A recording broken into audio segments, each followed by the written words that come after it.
All right, so for today, I'm gonna show you how to start making the facial features of your pot as well as the form of the head if you need to change it.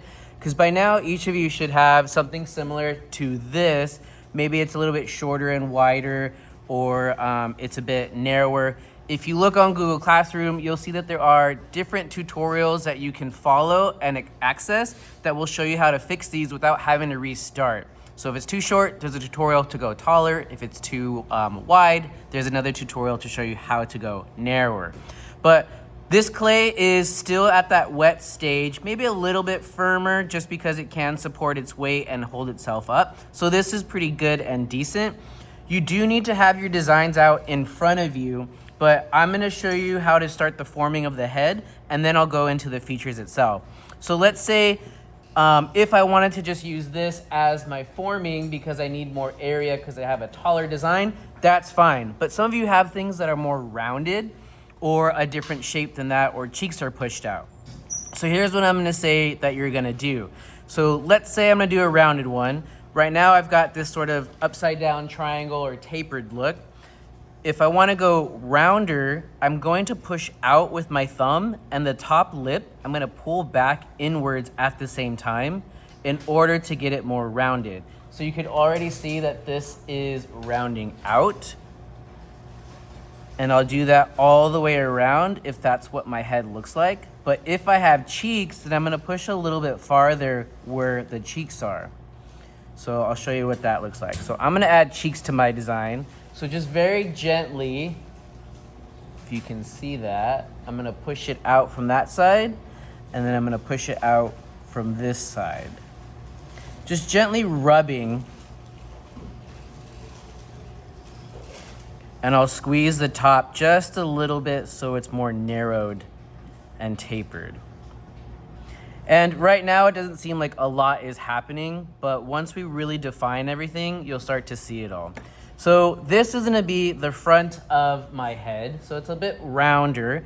I could also use the paddle tool to just like tap and just gently shape it as I go around it. That could work too. But the next step would be, once I got the shape or the form of the head that I'm happy with, you're going to draw a middle line as if you were drawing this character on a piece of paper. And then where do the eyes fall? Are they in the middle of the face? Are they up here? And you do have to imagine that up here would be like the forehead. So we're kind of cutting it off because it's open at the top. So your eyes would more than likely be a little bit higher than the middle of this pot. So I'm gonna start with my eyes up there. And then I'm just gonna lightly sketch and draw what those look like. I'm gonna do different things, so mine is just gonna kind of be made up on the spot, but you guys have a very specific idea of how you want yours to look. So I'll do one that is coming out of the head, so it's popped out a little bit, so it's more cartoony. And then I'll do another one that is more recessed, kind of like a skull eye socket. And then I'll do a nose. So I'm gonna drop in an area for the nose here and just mark where that's gonna go. And on this side, I will do an open mouth because I think I have enough space for that. So let's try to make it more worried. And it will work with those cheeks that I created too. So I'm gonna go really, really big. Also understand that you have your face that's gonna go wrap around the side. So some things might actually come this far on the face and not just be so much in the front. So let's start with the eye first. Actually, no, I'm gonna take that back. It's always better to start with the center part, which would be the nose. You might lose some of this, and that's okay. But let me draw in those teeth because I forgot to do that. And I'll give this one a tongue. All right, so there we go. That's what mine's gonna start to look like. So I'm gonna start off with the nose. For my nose, I need to rub up just a little bit. It is going to want to crack, and you just have to be okay with that. But really nothing's happening yet. It's just a tiny little bump that started to come up. The way it's really gonna come out is if you do counterbalancing or counter pushing. So on the inside, I'm gonna push up, and on the outside, I'm gonna push down where I want the nostrils to sort of be. So my finger's on the inside here, right there. This finger is gonna push down and sort of form around the finger that's on the inside. And so now you can see that it's a lot more popped out. If your nose is more prominent and even bigger than that, then you could take a little bit of extra clay and add to it.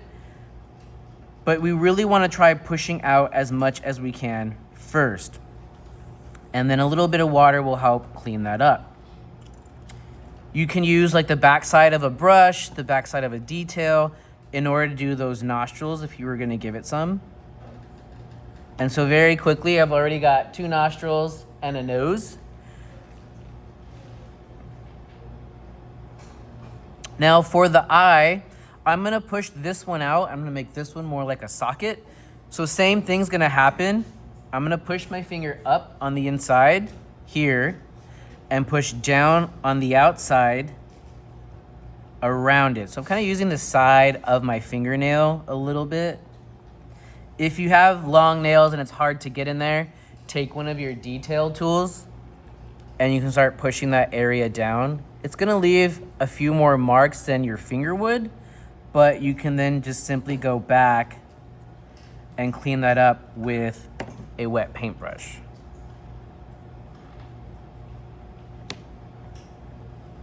Okay.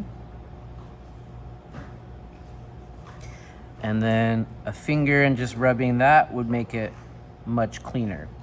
So when we look at this, you can see now the eye is popped out, the nose is popped out. So we're getting our forms and our dimension.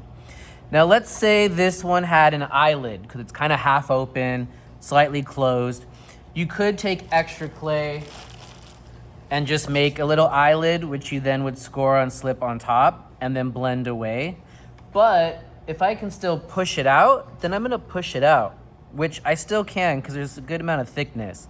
So I'm gonna do the same thing here. I'm gonna create that layer by pushing the actual white of the eye down and leaving the skin of the lid alone. So you'll notice I'm only blending this side here. And it's not a giant step down, but when you look at it from the side, there's a slight depth there that is being created, which is what we're looking for.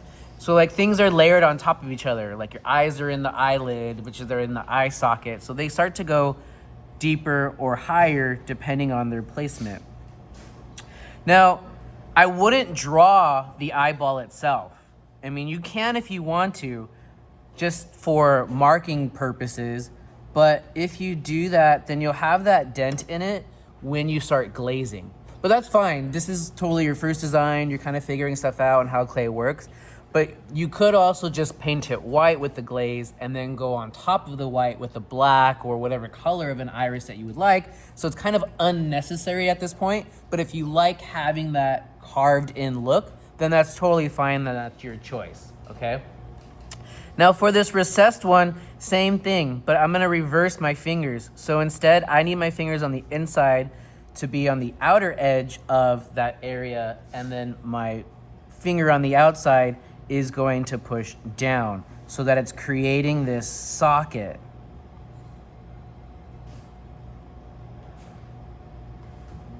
Kind of supporting all of it at the same time.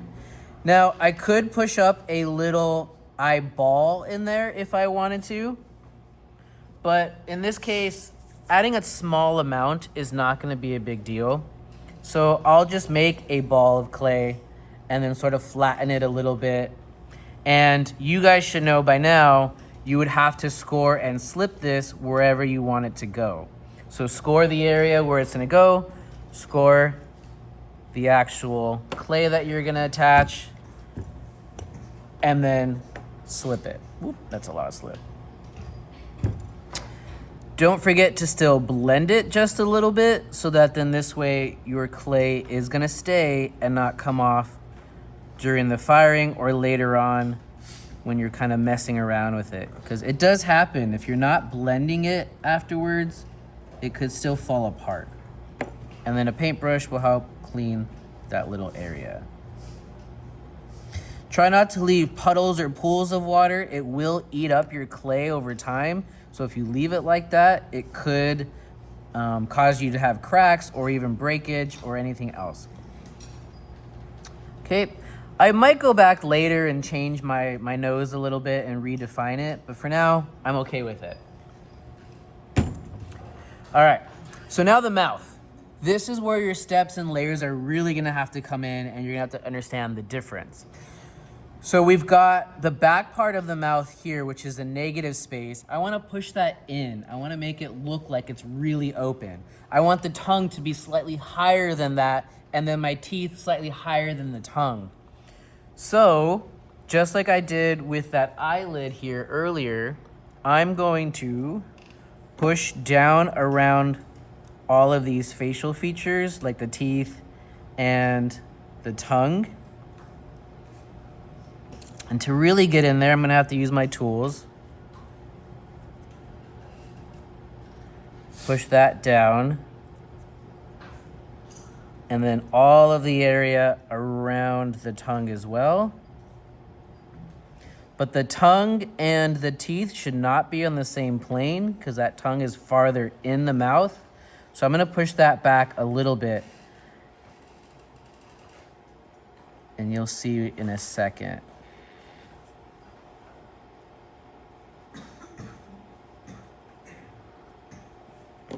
Okay. Push in all of this lip. All right. So first thing is I'm gonna push down all of that negative open area back into the face.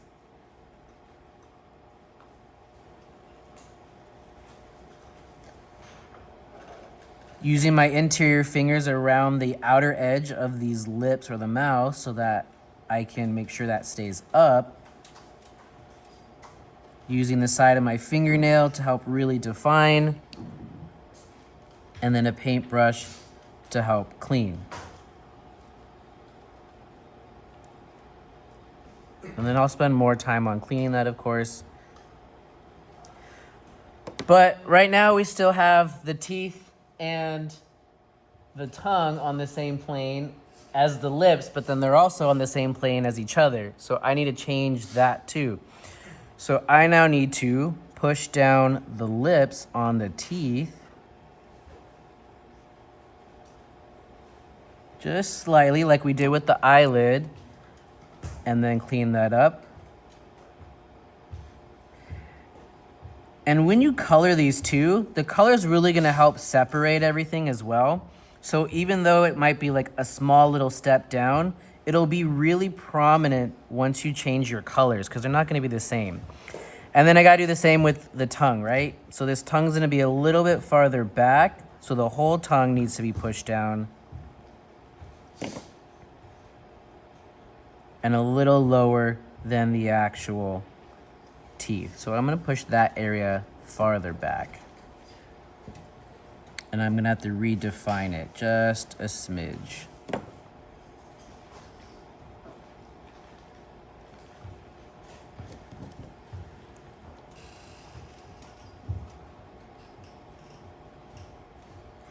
Okay, so now I have lots of different layers.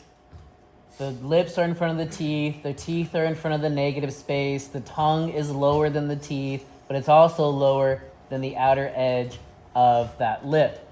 So right now I've got a really good foundation and base of a face here. Now if you wanted to add extra details to this, like maybe you wanted to give it a lip, then you can just take a little extra clay, because some of you have some kind of Gumby looking or like claymation characters, and you really have like a prominent lip that's coming out. So in that case, you can add additional pieces. So let's say I want to add some here, like maybe just a small bottom lip. I'll have to score and slip that.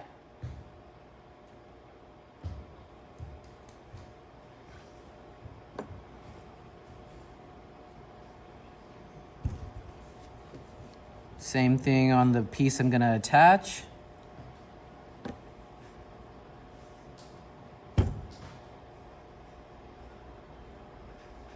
And instead of actually blending the entire top of the lip and everything else, I'm only going to blend the bottom because I want that lip to stick out.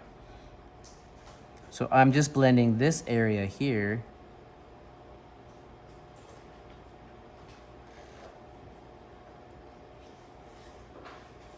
And that's then gonna transition into the rest of the face. And then I can take a paintbrush to help clean that up. And if you're realizing, you're like, well, you know what, I did this and I don't really like it after all, just take it off. You don't have to start entirely over. You might have to repair a few spots, but that's okay. And then you can play with the lip. Is it quivering? Is it more like, what's the word? More subtle? Is it more prominent? Does it go all the way around? So now you can see here, I've got that lip sticking out from that area.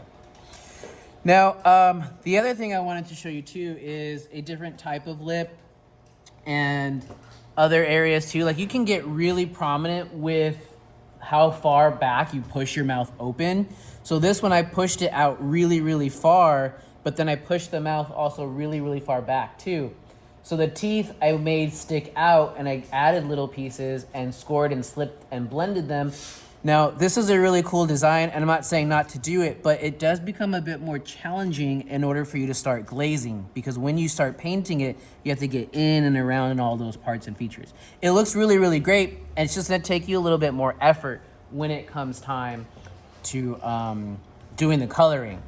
But also, as I showed you with this mouth here, and I added that bottom lip, that same method was also used to do this eyelid. So if I wanted more of an eyelid that's a bit more realistic, then I added one on the top and blended that bottom or that top area here in order to get that eyelid look. You could also add one on the bottom too if you wanted to, and then just blend the bottom portion of it, depending on what type of eye you're trying to do.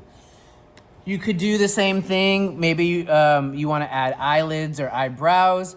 Then you would add extra clay or push it out if it is possible for you to do that. Now with this nose, I did have to add a little bit at the end in order for that to work, because look how much farther than the face that actually sticks out.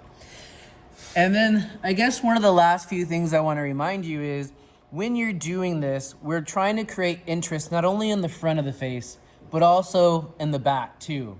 So if we pay attention to this one, it has a simple carving, and I created a hair or a furry texture in the back.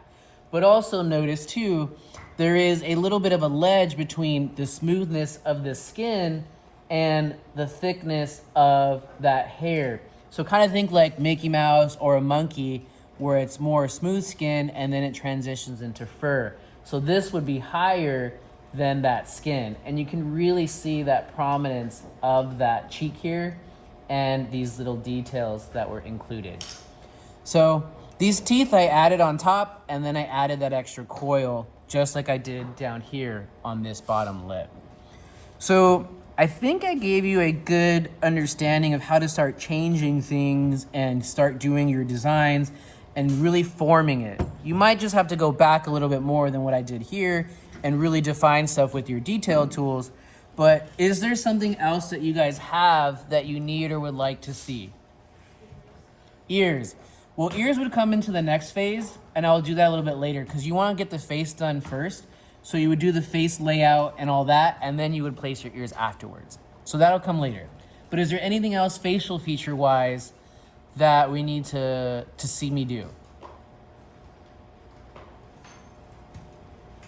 I think we got a pretty good understanding between this here, and you can modify the methods that I showed you in order to work for your designs. So I'll go ahead and I'll stop there. And